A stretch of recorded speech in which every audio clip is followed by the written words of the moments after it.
धाप घेतली, भरभराट आणली, वेस नवी गाठली, शिक्षणास रुजवुनी, उद्योगास फुलवुनी, कष्टाने घामाने पायवाट शिंपली.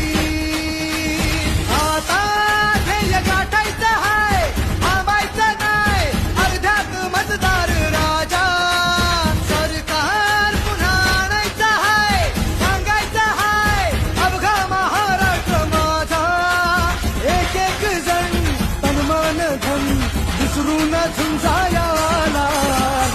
आवाज कोणाचा, आवाज जनतेचा, काही दिशातून घुमला राष्ट्रवादी पुन्हा. प्रगतीच्या वाटेने जाऊया साथीने, एका मुखाने हो बोला राष्ट्रवादी पुन्हा. आवाज कोणाचा, आवाज जनतेचा, काही दिशातून घुमला राष्ट्रवादी पुन्हा. प्रगतीच्या वाटेने जाऊया साथीने, एका मुखाने हो बोला